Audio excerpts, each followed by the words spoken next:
in terms of their physical development. Their feet are about this big. Some of our boys are, and they're clumsy. And heaven forbid they should actually tie their shoes. And our girls are getting these bodies, and we're thinking, where did you get those? And they're just, there's just all these things are happening. They're clumsy. A lot of times we're thinking, I know you are just goofing around. They're really not. The body is literally growing faster than at any other point since infancy. And not only is it growing faster, but they are very, very aware of it, right? One little kid who's 4 foot nothing, and the other kid who's 6 feet tall, and this kid's thinking, I am never going to grow. I am never going to grow. I'm always going to be this, or I'm always going to be that, or I'm always going to have bad skin, or whatever the case might be. They are so hyper aware of their physical attributes. And that's a huge thing for them. And we can look at it and go, oh, you're fine, you look great, don't worry about it. But if it's something that's burning in their minds, we'd better deal with it. We'd better deal with it. We have to deal with it. I love this one.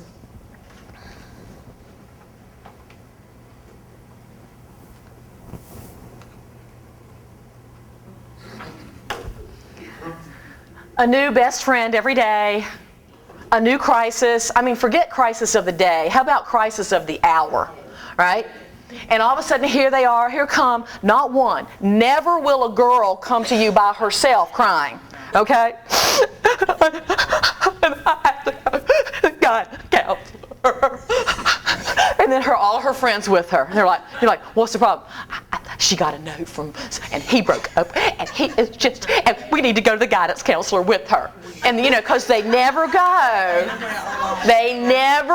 to the guidance counselor by themselves if they can help it, right? There's just and they're surrounding her like they're bodyguards or something as they take her down the hall, and they've got their arms all wrapped around each other, and they go, come on, baby, it's okay, baby. And they're doing all this baby stuff, and then they're going to their lockers and they're getting their little stuffed animals out and all that kind of stuff, and you're going, what are you people doing? And a lot of times my room was at the very far end of the hall. Before they would get to the bathroom, which was at the other end of the hall, on the way to the guidance counselor's office, it was all over. It was solved. They come back to the hall. I'm like, well, did y'all get to see the guidance counselor? Oh, no, we stopped at the bathroom and we're fine. I'm like, alrighty.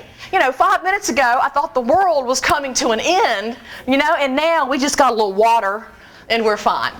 Okay? So it's just a crisis of the moment with these kids. And again, we can say, that's really not a big deal. You need to sit down and let's do these math problems. But that's not how they see the world. That is completely not how they see the world. So we have to deal with their social and their emotional.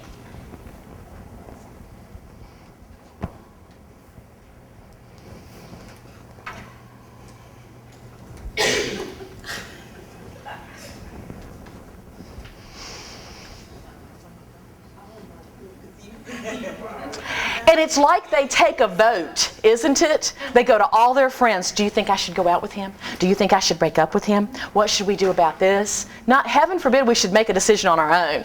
Let's have like a whole group consensus notion going on here of what we should do in all these social situations. And we can laugh about it because, again, you may as well laugh as cry.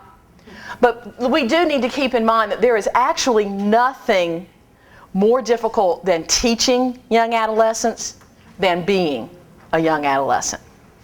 And I think that's one of the most important things to remember.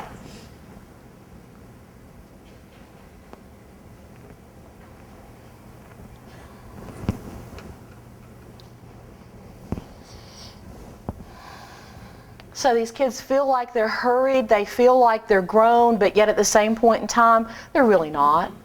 They're really not. I was going to be a high school English teacher. Those of you who met me yesterday heard this.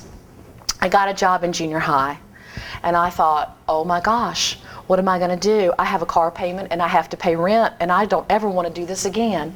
And I got my first teaching job in February. I had graduated in December. I got my teaching job in February. Anybody else start in the middle of a year? Now, first of all, you should ask yourself, why is there a job available in the middle of the year? What's going on here? Well, I went into this situation. I got a call and they said, we want you to come in. There's a teacher who's out on long term. We know she's not coming back, but she doesn't know it.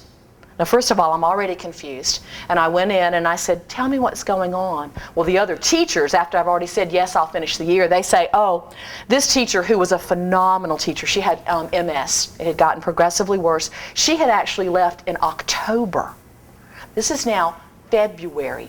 They had had 6 people who had walked in that door saying, yes, I will finish the year. And all 6 of them had said, oh no.